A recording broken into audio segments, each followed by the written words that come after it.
Thank you, sir. Okay, if I could get a roll call from City Clerk, please? Yes, sir. Commissioner Mercer? Here. Commissioner Yates? Here. Mayor Pro Tem Birdsong? Here. And Mayor Danzler. Here. Okay, ordinance second reading, public hearing.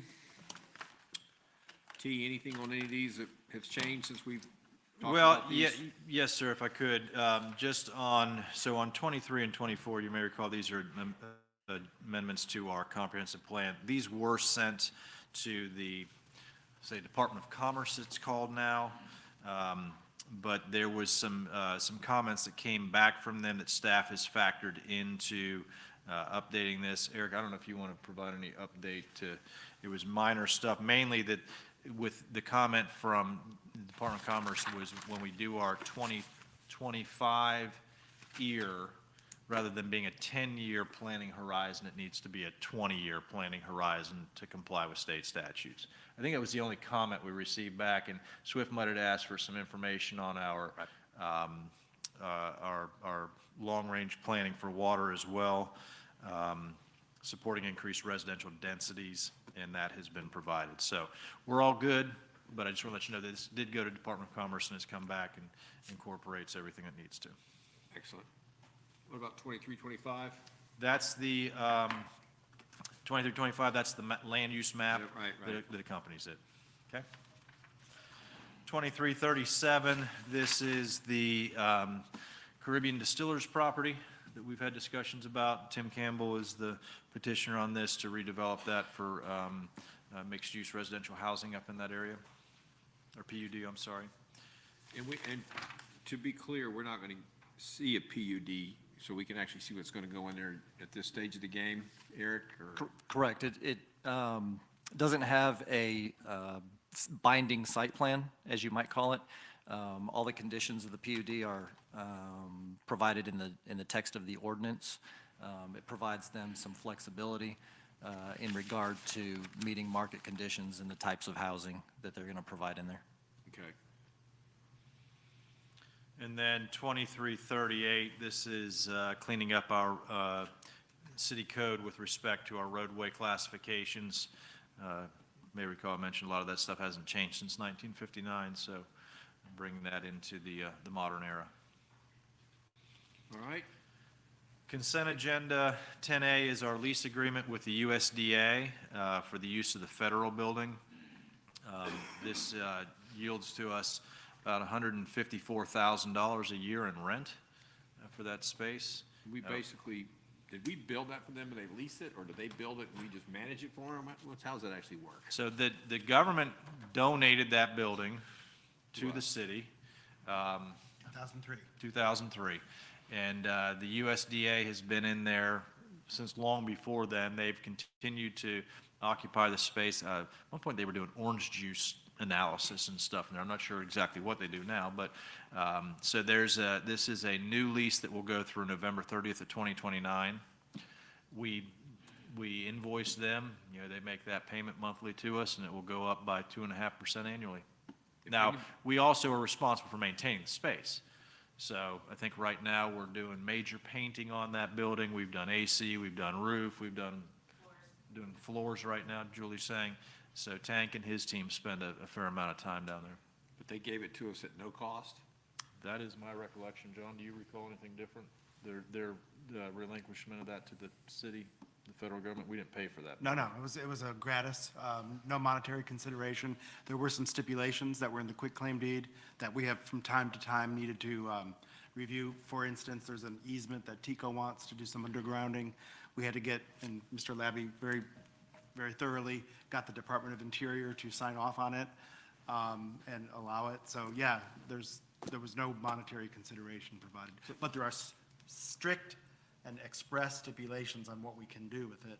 Like we can't sell it, we can't convey it without, we'd have to go back to the government and get. Let me do the math on this. They gave us a building and then they're paying us $150. Don't overthink it. They gave us $150 grand for us to take care of it, and we paint it once in a while. Do we have any more projects like that we can do? Because that to me sounds like a slam dunk. Can we get them interested in something else? We need a few more of those. It's a cool building too. It's really unique. Yes. Item 10B is an interlocal agreement. This is between the city and the CRA. This is going to be on your agenda with the CRA. You have a CRA board meeting Monday evening prior to the city commission. And what this really does is just create full transparency and documentation regarding a component of their budget, and that is the fact that the city of Winter Haven has taken on certain debt over the years for projects that are within the CRA. The CRA, in turn, annually provides a payment back to the general fund, and that pays for a portion of that debt service, and that's noted within that fact sheet. So this is tied back to Bond Series 2015, Series 2021, and Series 2021B and C, and deals with things like the original parking garage, some congestion management work that was done, the Rails to Trails project, South Central Park improvements, the splash pad at the trailhead, the skate park, and that funding that has been set aside for a future parking garage. So portions of those projects being within the CRA and of direct benefit to the CRA. This just spells that out. This has not been done in the past. There's always been a transfer into the general fund. Like I said, this just clearly documents what that's for. And I want to thank Eric again and CJ and Alan for their hard work to really work through how we've done that in the past and get it documented accordingly. 10C is the FRA Annual Conference, Florida Redevelopment Agency. So this is for Commissioner Mercer and Commissioner Yates. Learn a little bit more about CRAs and redevelopment efforts. And 10D is your travel for the upcoming FLC Policy Committee meetings on September 8th, October 6th, November 30th. That involves Mayor Dancer, Mayor Pro Tem Birdsong, Commissioner Mercer, Commissioner Yates. I believe Gary Hubbard will also be attending some of those meetings for his role in legislative affairs. So It'd be fall of '23. So noted. Need a typo there. I'm looking for where you're looking. Is it the top line? Second to top. Fall 2022.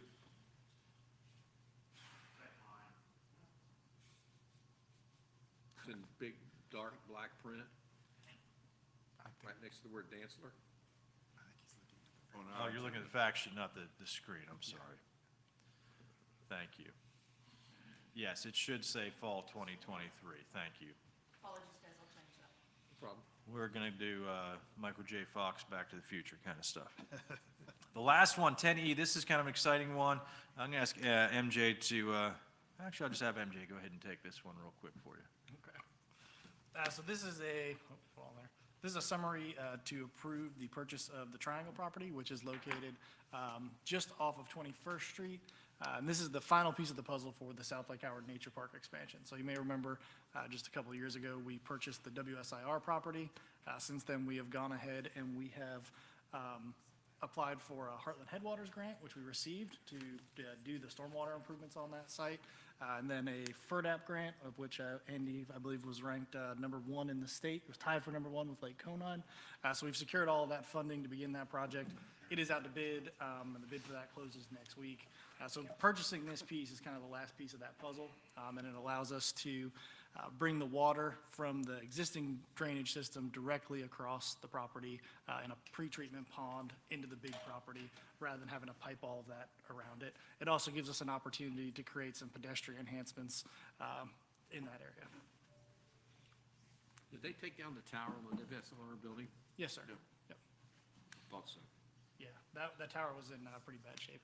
Yeah. This is kind of a cool project to acquire this piece of land. One, to be able to get a piece of land that we specifically need to expand the park area, but better approach to managing stormwater, and allows us to make some pedestrian improvements there to really enhance safety. So compliments to MJ, Brittany Hart, and Dustin Everett for bringing this to fruition with help from the city attorney's office. All right, resolutions, R 2345. The 2345, this deals with our 2007 construction fund, so this goes way back. These were projects that involved the Polk State College soccer fields would have been part of this. The, let's see here, Sixth Street improvements down by the high school, acquisition of the property that we currently have the parking garage on, the airport terminal. A variety of projects were part of this debt issuance. Those projects have all been completed. There is an unencumbered balance of $234,000 in there. And so what this resolution does is dissolves that 2007 construction fund and places the remaining unencumbered balance in the transportation fund. So it just closes out something we don't need anymore, takes a little bit of cash that's still left in there and uses that as contingency for other projects specific within transportation. R2347, we're tackling some really unique issues, so I gotta say, with this commission meeting. This is one that deals with state legislation, House Bill 447, passed in 2019, that really deals with what we can do with our building permit fees and related fees in that area of enforcing building code, fire prevention code, Florida Life Safety Code. You can only carry forward, okay, let me back up for a second. Those funds can only be used for those types of purposes. You can't transfer any of your building fees into your general fund or into any other fund. They have to stay very much within this special fund of the building permit fees. The local government is prohibited from carrying forward an amount that exceeds the 4-year rolling average of its operating budget. So as you can imagine, Central Florida, particularly Polk County, Winter Haven included within that, when you have a ton of building activity, revenues are exceeding your expenditures for the building fund, so you have a pretty big surplus.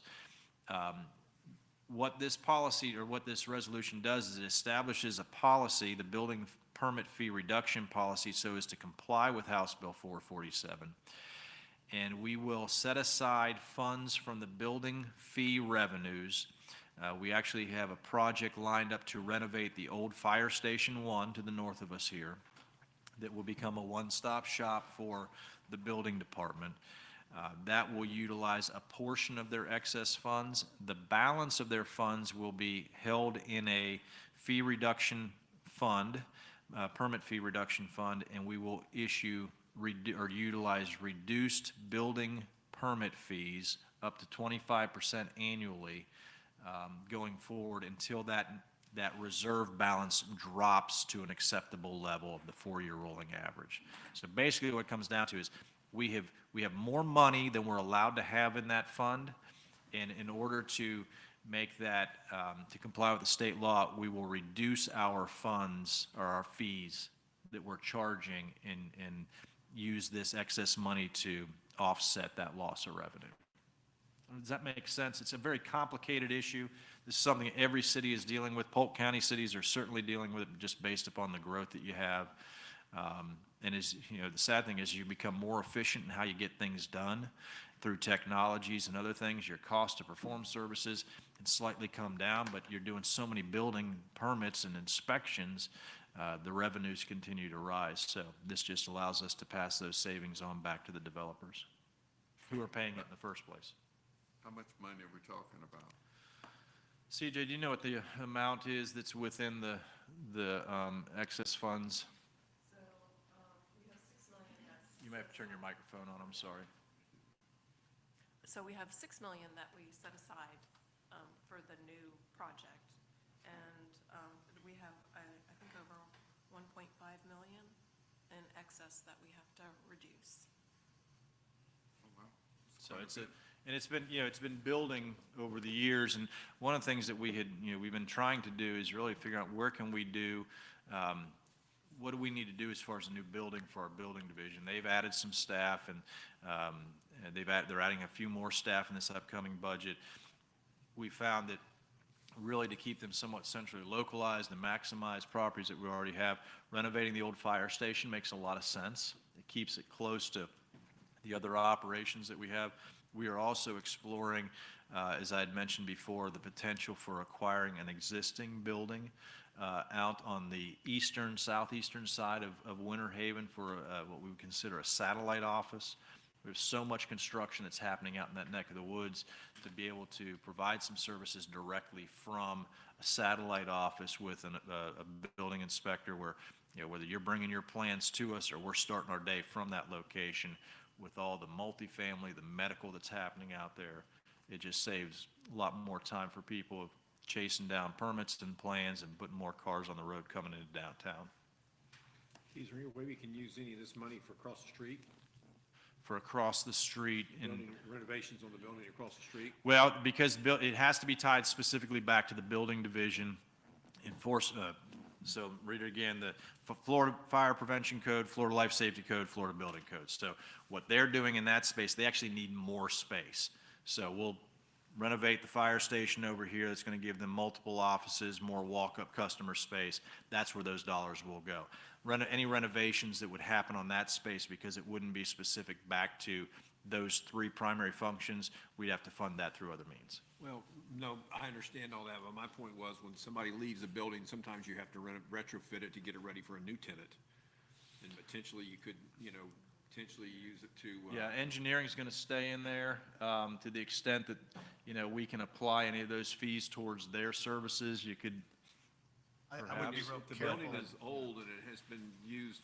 well, we've done a lot of renovation in there as well when building division went in there the first time. I know, I'm just sitting there thinking of a way, because you have this excess money, you might be able to put some paint and some tile over there in that building too, and do it legally, of course, but it might be something that, Any we need some of option we have to utilize those funds to better serve the customers I know and you have citizens, we're going plans to for do that. that building at some point, so why not go ahead and let your departing tenant clean it up and get it ready instead of the new tenant? So, anyway, just a thought. Commissioner Mercer had a question? You mentioned the fire. Your microphone, I'm sorry.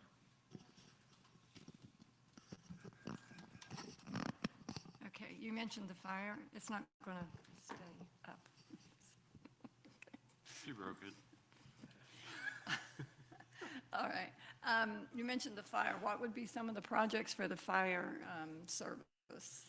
So the that- review of fire inspection plan, we have a plans reviewer that does nothing but the fire side, so that can be funded through there, and any of the support that goes along with that. But you can't use it for like fire operations. It has to be back to what is tied to the Florida Life Safety Code and the Florida Fire Prevention Code. So you could hire another inspector if you needed one and that kind of thing? Yeah, if we add staff, and that's one of the things that we recommended this year. There's a couple staff that we've added into the building permit fund organizational structure there.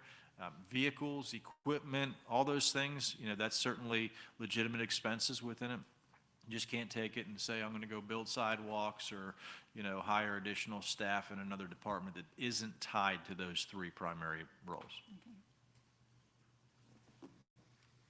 Okay. R11C, R3848.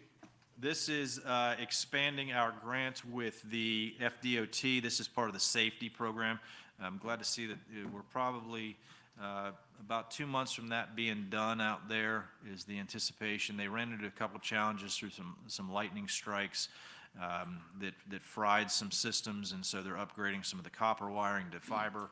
But what this resolution does is ties back to an expanded FDOT grant.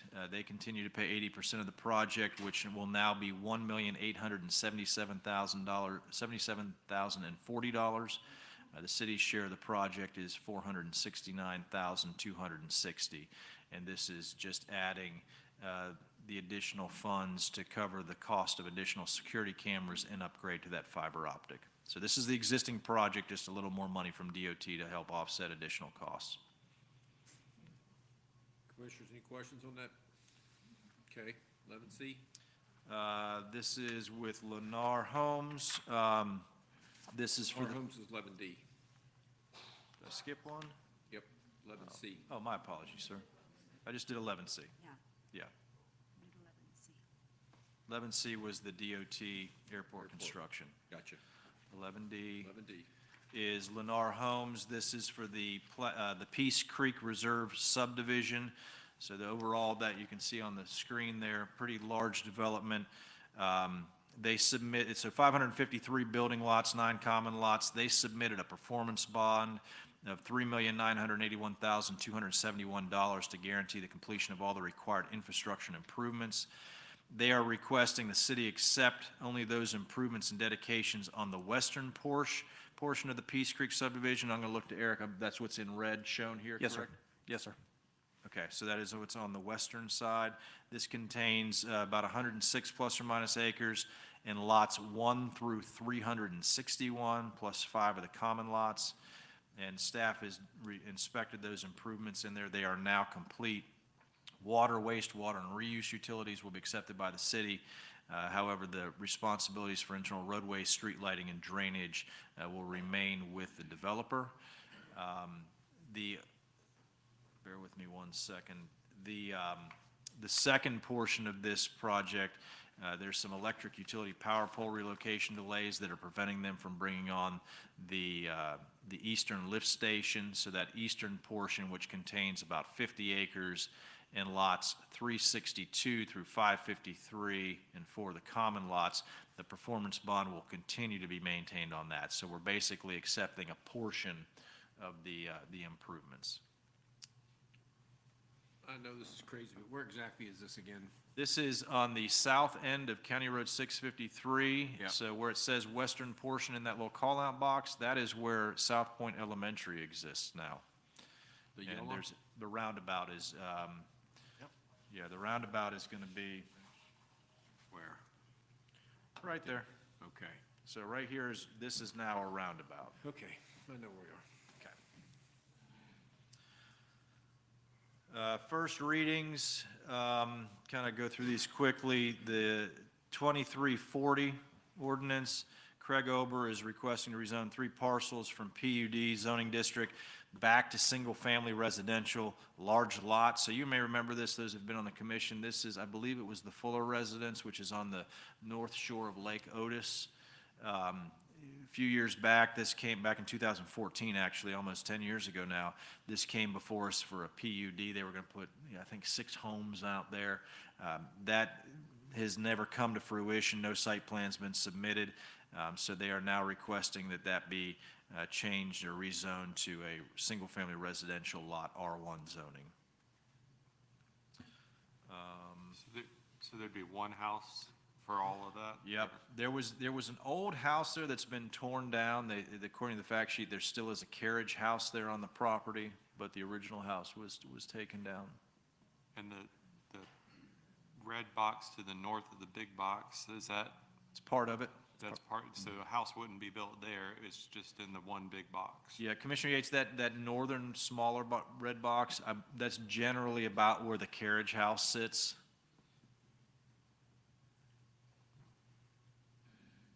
So I would anticipate development of the residential property will be, you can see where the house did exist in the middle of this. That house is now gone. Okay. Okay. 2346, this is down around the Dairy Down. Kind of interesting, the title, but because it's further down from the Dairy Down. This is down next to the FDOT pond at 5th Street, near the Pannoni offices on the backside there where Bowen Yard is going to be developing. 610, down around the Dairy Down LLC is asking to rezone this from commercial heavy C4 to commercial downtown C1. So this basically just takes our C1 zoning a little closer to US Highway 17 for those 4 buildings that are there. We don't know what their redevelopment of that's going to be, but understand that it would be consistent with the uses and development standards of C1. As soon as that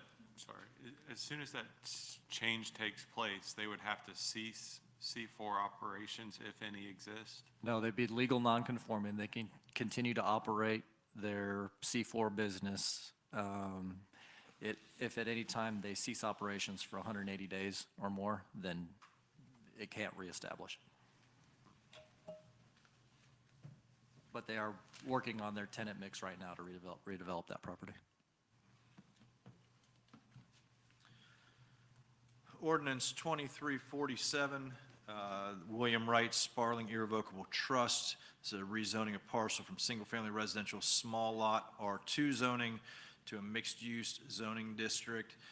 It's about a little less than a quarter of an acre, 1,792 square foot single-family home.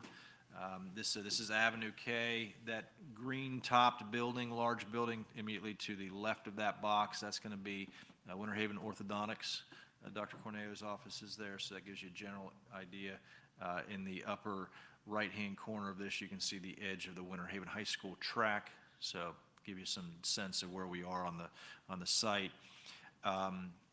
They are requesting the rezoning for the purpose of allowing the existing home to be developed into a mixed-use building that would have an approximately 832 square foot office on the first floor and residential unit on the second floor. Yeah, Brian? So is that the property to the north and the property to the south, are those still both residential? Property to the north is MX, the property to the south is R2, residential. And I think, Eric, correct me if I'm wrong, the property to the north, is that not a medical office I of believe it some is. sort? Yes, sir. A Belltone hearing aid or something, I thought at one point. Didn't they try Yeah, to do it's a some- medical office, I don't recall which kind. Didn't they try to do something like this years ago and we voted it down? I remember Pete Cato was up in arms about it. I'm not sure if this is the exact location, but I remember that, Mayor, but. There's the one over on Sixth Street. That's what I was thinking, Yeah, it was on, Sixth it Street, was yeah. on the eastern side of For the Sixth Street, I believe. dermatologist? Yeah. Was it the dermatologist? Yes. And it was a parking expansion? Yes. Yes. Yeah, and they didn't want to do Okay, that. that's not the same parcel then, okay. There was some public comment at the Planning Commission on this. They had, according to the fact sheet, 5 members spoke with concerns about compatibility, pedestrian and vehicular traffic and parking requirements. I'm not so sure I disagree with them. Eric, are you good with this? Yeah, if you look at the zoning map that's in your packet, and I don't believe we have a slide on it, but you can see it's an expansion of the MX district by one parcel. There's a public alley in between 5th and 6th Street Southeast, Hang on a right second, behind I'm those pulling it up here. Hold on, front. let me get to the map here. Yes, sir. Oh, wait, that's the wrong place. So if you're in the summary report, it actually follows the summary report. What letter is this? 12 what? This is, 12C, 12C, okay.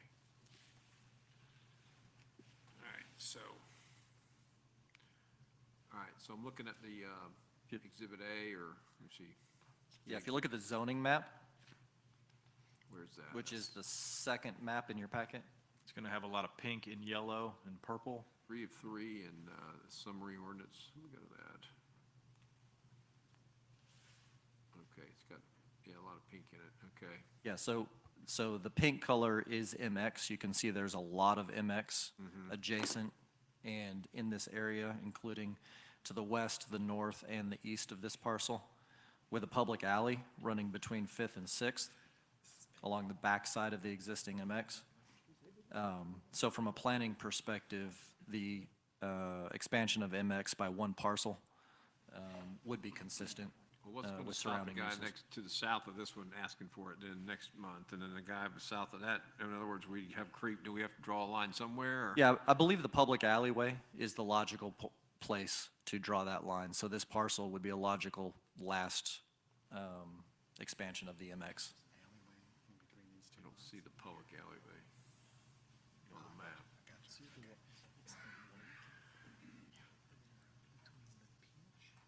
Where's the public alleyway you're referring to? Right So there? it runs east and west between 6th Street and 5th Street. That's not a driveway?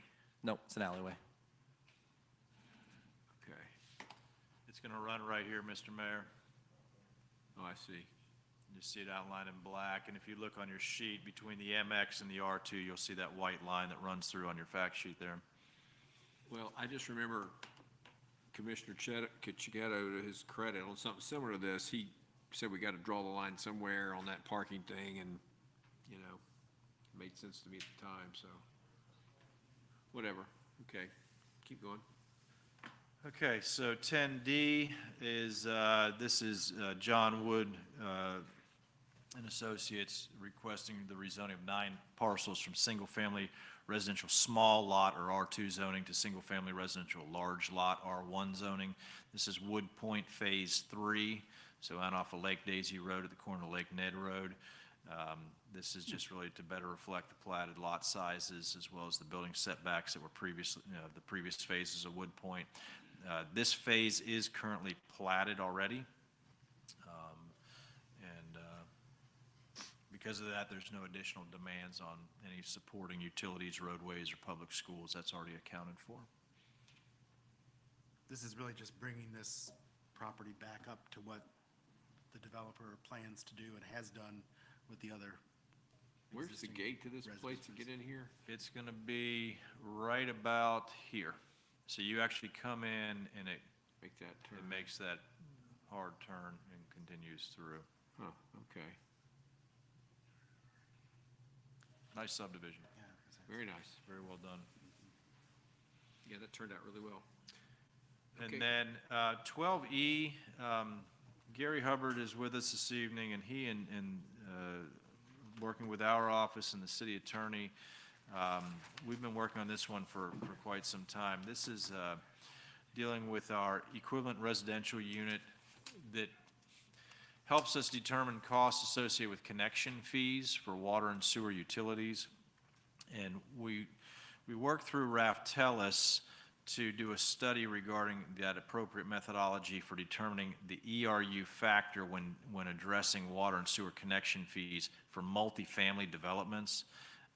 This was really trying to respond to what the reality is of multifamily and how they equate to a single-family user, and clean up probably some historical practices within how we've done things over the years. So what the takeaway from this is, I want to get into the actual study,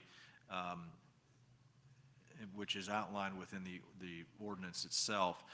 We will continue to use an ERU, or an equivalent residential unit factor, for our single-family detached, our single-family attached, and our multifamily developments where there are up to 4 units in a building.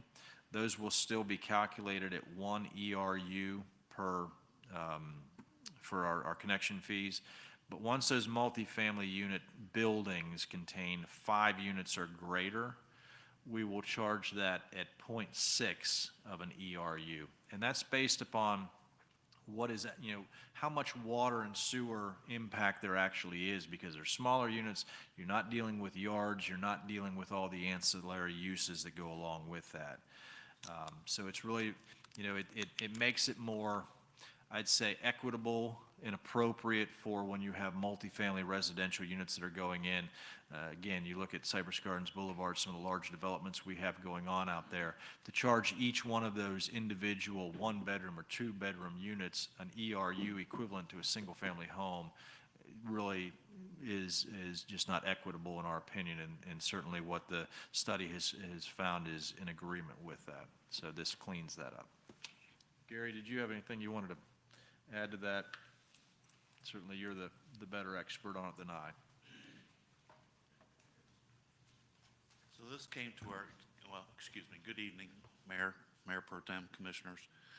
This came to our attention earlier this year that we needed to look at this, treating people fairly. What we did was we took 1 year consumption data from Carlton Arms to determine, what's the difference between a 1-bedroom, 2-bedroom, and a 3-bedroom apartment. So we had, basically Carlton Arms had 561 units, and we were able to identify which unit was a single bedroom, which one was 2 bedrooms and 3 bedrooms, so on. And based then, we were able to look at the water consumption for each one of those different types of units to come up with, provide that information to Raftellus to come up with a common ERU charge, would have resulted around 0.6 of an ERU.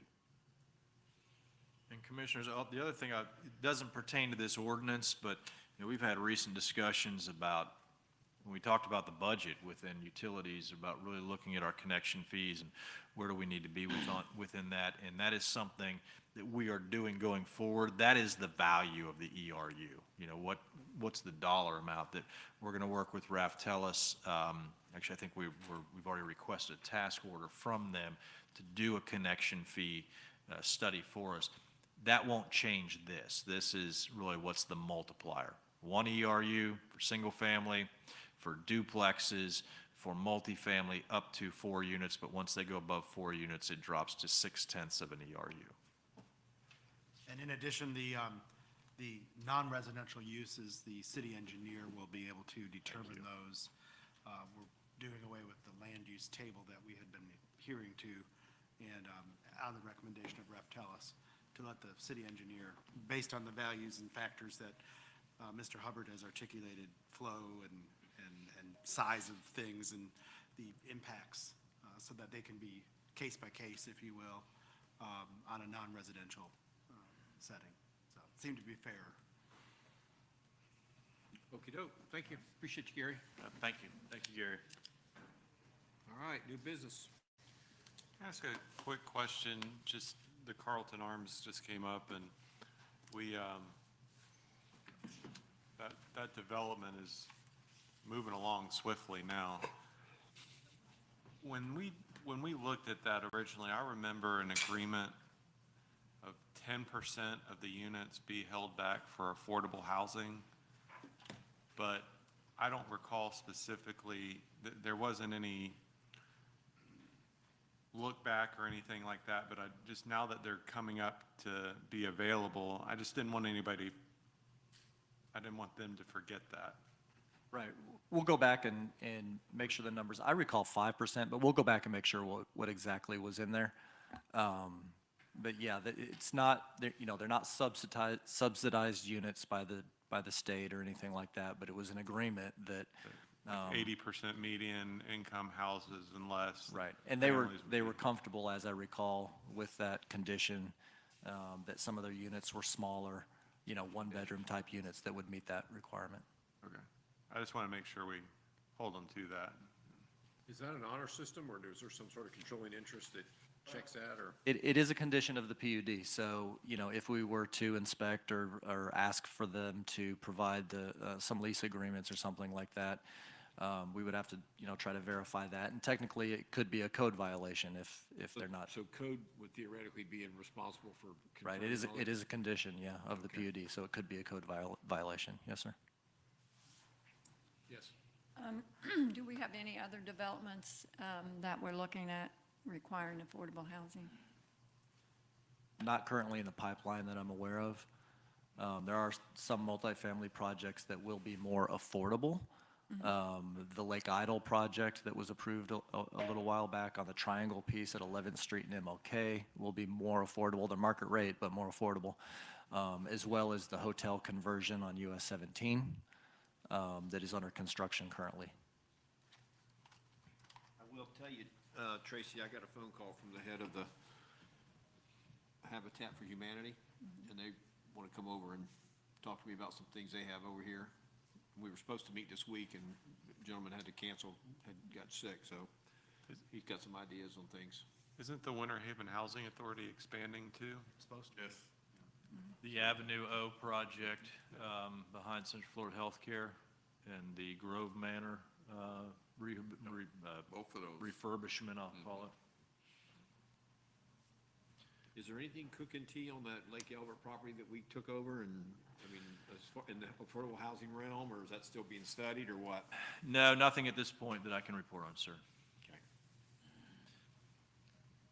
If the commission doesn't have anything else, I do have 2 items this evening. You're on. First off, want to share with you that I had discussion along with Julie Adams, Andy Palmer, Scott Eilers, and members of the, CJ was with us. We met with Polk County Tourism Sports Marketing staff today regarding Chain of Lakes Phase 2. I just wanted to bring this back to you. This is what that original plan was for Chain of Lakes Park Phase 2, which factors into the ball fields and the, you know, kind of the active outdoor recreation side of things. We do have Dave Carter under contract is our design engineer on this, and Rada Construction under contract is our construction manager at risk. We had vetted this project out, and based upon what the folks from RADA looked at, everything that you see that is not in the muted pink color, I'll call it, or mauve, or whatever the choice of word for this color is tonight, that is what we're looking to do in what we'll call a Phase 2A. The work would require us to go ahead and do all of the site work. It's just the final build out of some of the hard surface parking that is in this general area here, this great lawn space. This would all be turfed. It just wouldn't be to the final improvement level, as well as some of the shoreline work. But it would allow us to get everything prepped for the final build out and do all the construction of the expanded parking facilities in this area, the AstroTurf baseball fields through here, and the new plaza in front of those spaces that makes this a highly desirable area for youth athletic tournaments coming in. As I shared with you during the budget and some prior discussions, this is probably about a $20 million project based upon the most recent estimates. The county is willing to come to the table and participate financially at 50% of that cost.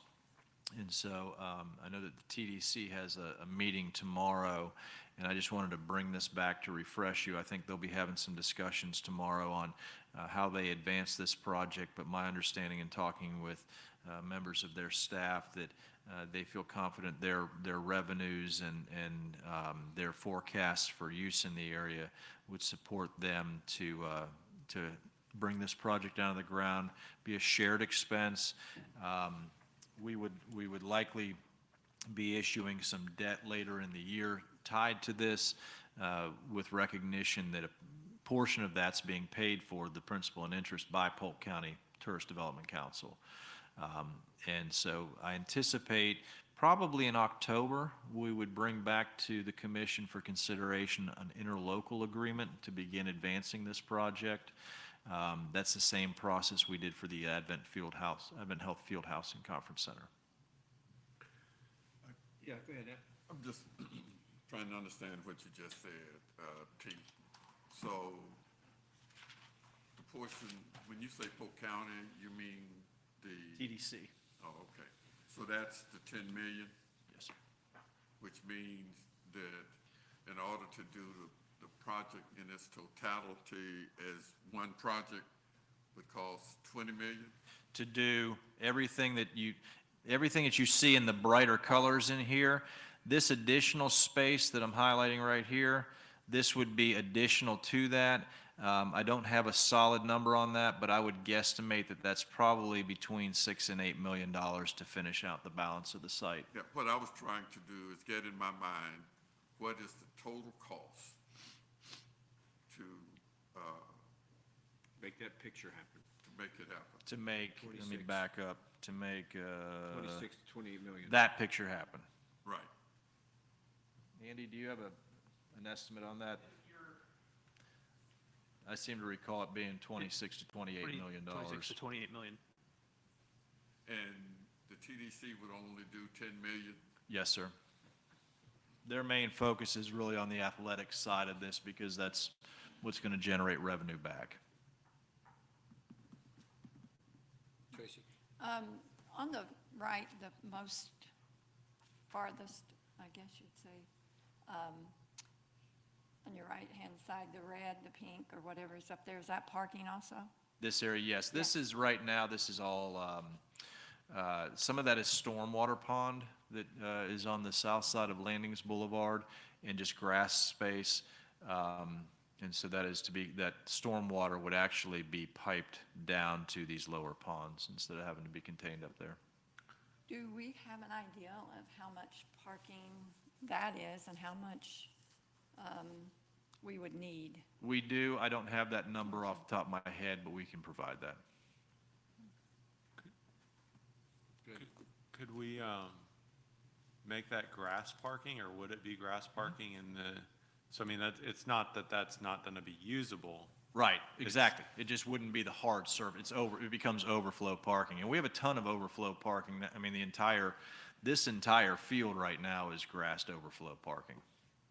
Right. The trail that's gonna surround it and specifically down on the shores of Lake Lulu, is that in the red or is that in the, I think right now it's shown as that is, that site work is done there, but that trail isn't necessarily a part of that. That is something we would certainly be able to work to make happen. Commissioner Yates, I don't see that being That- a yeah. tremendous expense that we couldn't fund through yeah. other means. So we could go ahead and just continue that on down to, I guess, that above the just north of the roundabout there, kind of the circular thing. Yes, maybe sir.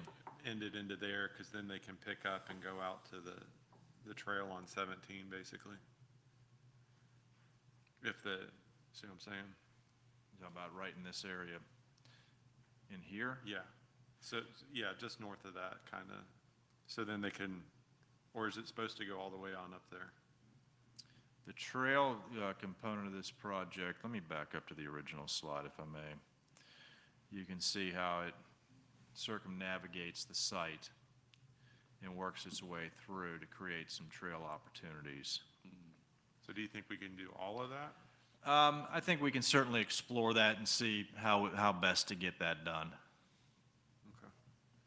Because I just want this to be a place that it's not just for ball players and not just for sports, but when residents want to come in, at least there's a nice walking trail that I they can agree use. entirely. Enjoy Yes, sir. that lakefront too, Yeah. somehow. And I think even this area here, although it doesn't get developed out to, here's this official soccer field or multipurpose field, this is all grassed area that becomes a great lawn that can be used for activities and the like. It's just not to that finished final detail that we want it at. And even if that area has to just be a clay trail for now, that's Or got, crushed shell or. right. I mean, it's not permanent, but at least you go hard paved all the way up to the circle, and then you turn that into a hard shell or clay trail, which will be a fraction of the cost, I would imagine. So, just kind of in summary with this, I just wanted the commission to have an awareness of the dialogues that I'm having with our peers. And again, to be able to share an expense like this, I think is tremendous. The mayor and I have had conversation about the opportunity to do some work at this site with Winter Haven Youth Baseball for their older kids, and we think that there's certainly opportunity to fold that in. We just need to make sure that they're at the table and how that gets scheduled and programmed. I would expect an interlocal agreement sometime in October, perhaps the first meeting in October. And following that, how we finance this going forward, we'll probably be bringing something forward in late November. Looking at this project plus our Pollard Road project, the additional funding that we'll need for that, which we've discussed. And I would probably anticipate us moving forward with some preliminary demolition on the existing site this fall so that we can be ramped up to begin construction as quick as possible. So did I understand you to say that you had some additional conversations with the TDC? Today we did, with staff. Oh, Yeah. And they have I think, a budget meeting tomorrow, if I'm not No, mistaken. I've got a TDC meeting in the morning at 9 if anybody wants to come. I'll be there. That's why I asked to Well, have you're this. gonna get us more than 10 million. Well, I need this map, and, and theoretically, these ball fields, like to Brian's concern, like right now, if you go down there, they're having football practice out there every day. These are gonna be AstroTurf fields, so they're not gonna have to have time to rest, on which you can do with football. So I think these fields will get more use other than just baseball players. I hope that's the case. I know the football teams will probably want to practice out there. And my thought, just for all you guys, was to maybe have Pony League baseball come out of Sertoma and go down here, because I've been uncomfortable for years that we have teenagers down there with all these 6-year-olds. So that could be a good spot to maybe move Pony League, Little League Baseball to. They could have maybe try to expand that program too. So the turf that's in the red area, the Great Lawn, is that proposed eventually to be AstroTurf as well, or that's always going to be real grass? No, we have that as being natural grass. And this also opens up avenues for AAU teams to potentially use it. There's going to be a lot of opportunities here, I think, if we get this thing done. It's like the field house. Once we got it done, it's just mushroomed and it's just being used for I think, everything. Mayor, that's a tremendous point there. I think everybody looked at the field house and said, oh, we got this great basketball gymnasium, volleyball gymnasium. No one ever expected we'd be holding pickleball tournaments in there, or cornhole tournaments. I think when you look at this and say, oh, we've got these great baseball fields, you know, imagine the dog agility competitions and the drone flying competitions and, you know, all those different things that can happen out there, so. Well, I think it'll be good. and so many people are accustomed to walking the track in there now. Once it gets cooler, those people will still come, but they'll walk the outside track. It's gonna get cooler? I got it in a memo. Okay, Al Roker. Last thing I just want to mention, we're on short schedule nowadays for legislative matters. So session kicks off in January of 2024. Committee work starts in the coming weeks. I was just looking at our calendar, and the Polk County delegation meeting is, I believe it's October 2nd, which is a Monday. I'm going to look to Katrina. She's going to give me a nod. Yes, so that is Monday afternoon is our Polk delegation meeting.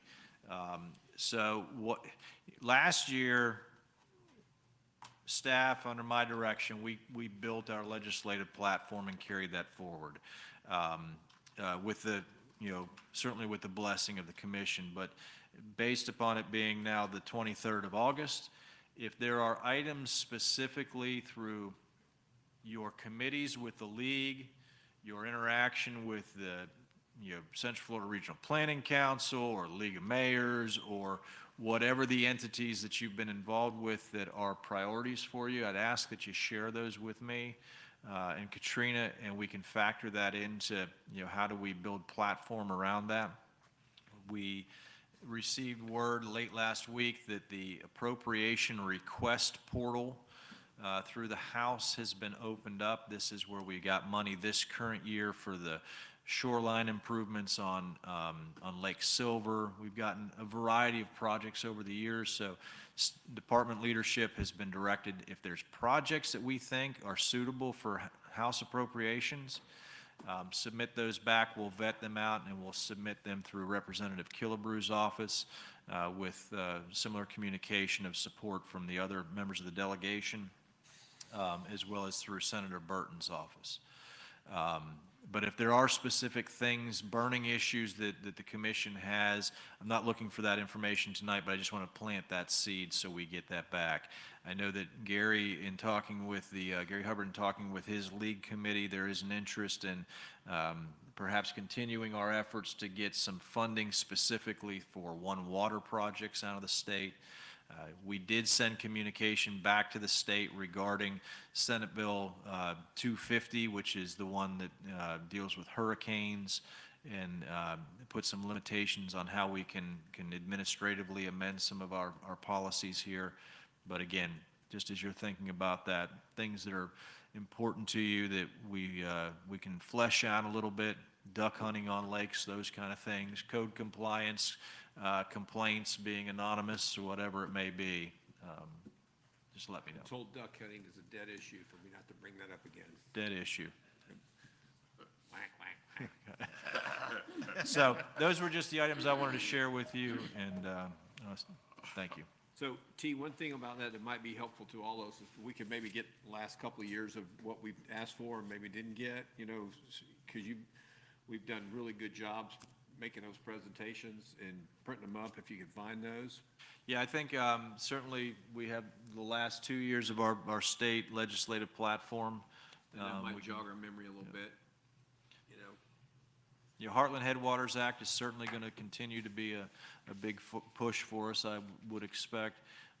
It's more so those singular legislative items that maybe we're not aware of as staff. We'll add stuff to it as well, but I want to be respectful. You're the elected body of this organization. What do you see as issues you want to carry forward?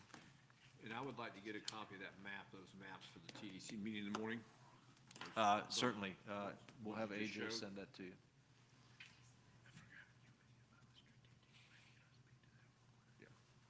I apologize, Commissioners. I will have AJ send to you, Mayor, for the TDC meeting, the two images that we shared this evening. Public Safety Director Byrd is also preparing to launch the next update to the Public Safety Strategic Plan and would like to request some assistance from the commission on that, so I'll yield to him. Thank you. I apologize for not getting with you. I forgot to remind you of that. Commissioner Yates, you assisted with it last time. I'm looking for a representative to volunteer to help us with the strategic plan. That stakeholder meeting will be Tuesday, the 29th, from 6 to 8 p.m. If any of you would help us out with that. Is that a single meeting that they It's would a need? single meeting. That's all, single meeting. Like I said, Commissioner Yates helped us in the past. We've always had a commissioner that's assisted us in that What's the date? process. What's the date again? Repeat the date and time. Tuesday, the 29th, 6 to 8 p.m., and it'll be over at the Florida Room October? across the street. August 29th? Yes, I'm sorry, Tuesday, this coming Tuesday. So a week from yesterday, if anyone's available. And we will serve you dinner. I can do it. Ah, I knew we'd get you. Hey, throwing some free chicken dinner and he's in, right? Or Nat, you did this steaks before. or whatever you No, I serving? don't eat chicken anymore. Chicken, steaks? Has to be steak. All right. Steak and lobster for him. Steak or lobster. Ouch. Thank you, Mayor Pro Tem, I appreciate that. All right. Vanessa. Talk about that. AJ will put it on your calendar. Yep. City Attorney. Thank you, Mr. Mayor. As I discussed with the city manager earlier and you, we have, George Lindsay had made a request of the commission to send something to the Board of County Commissioners regarding the half-cent sales tax issue. It's not on the ballot yet, and so with your consensus, I think you all looked at the City of Lakeland letter. The city manager is prepared to do something for you, Mayor, to sign tomorrow morning-ish. If that's a consensus of the commission, then we'll move forward with that. I think it is. Is that a good consensus, everyone? Yep. Very good. All righty. Anything else? Okay. Thank you for your time this evening. A little longer than we Vanessa, normally. you got anything? AJ, MJ? Nope. All right, we're adjourned.